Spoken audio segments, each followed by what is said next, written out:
ताजमहल के बारे में आपने बहुत कुछ सुना होगा, जैसे कि प्यार की निशानी, दुनिया का अजूबा। पर क्या आपको पता है कि इतनी भारी भरकम इमारत रेतीली मिट्टी और यमुना नदी के बिल्कुल किनारे कैसे खड़ी है? सच तो ये है कि ताजमहल की नींव पत्थर पर नहीं बल्कि लकड़ी पर टिकी हुई है। इसके लिए उस जमाने के इंजीनियर्स ने जमीन के नीचे गहरे कुएं खोदे और उसमें इबोनी और महुआ जैसे खास लकड़ियों के लट भरे। अब आप सोच रहे होंगे कि लकड़ी तो सड़ जानी चाहिए, लेकिन ऐसा नहीं है। ये कोई ऐसी वैसी लकड़ी नहीं है।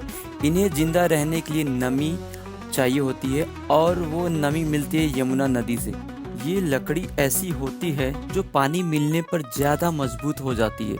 इसी वजह से नदी के किनारे होने के बावजूद ताजमहल आज भी सलामत है। ताजमहल के चमक के पीछे बेहतरीन सफेद मार्बल जो राजस्थान के मकराना से लाया गया था। कहा जाता है कि इसे लाने के लिए 1000 हाथियों का इस्तेमाल किया गया था। ताजमहल की दीवारों पर जो फूल पत्तियां बनी हैं वो सिर्फ पेंट नहीं है। सफेद मार्बल को तराश कर उसमें कीमती पत्थर भरे गए हैं जो अफगानिस्तान, चाइना, तिब्बत से लाकर भरे गए। आमतौर पर इमारतों के चारों तरफ लकड़ी या बांस की स्कैफोल्डिंग लगाई जाती है, लेकिन ताजमहल इतना भारी था कि उसके लिए ईंटों का एक बड़ा ढांचा बनाया गया था। कहा जाता है कि जब कंस्ट्रक्शन का काम खत्म हुआ तो इन ईंटों के ढांचों को हटाने में सालों लग सकते थे।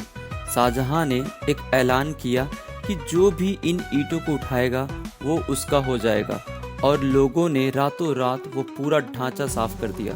ताजमहल की चारों मीनारें बिल्कुल सीधी नहीं हैं, बल्कि हल्की सी बाहर की तरफ झुकी हुई हैं। ऐसा इसलिए किया गया है कि अगर कभी भूकंप, अर्थक्वेक आए तो मीनारें बाहर की तरफ गिरे, ना कि मेन गुंबज पर। दीवारों पर जो कुरान की आयत लिखी है उनका साइज ऊपर जाते वक्त थोड़ा बड़ा रखा गया है, ताकि नीचे खड़े इंसान जब ऊपर देखे तो उसे सारी लिखावट एक ही साइज की नजर आए।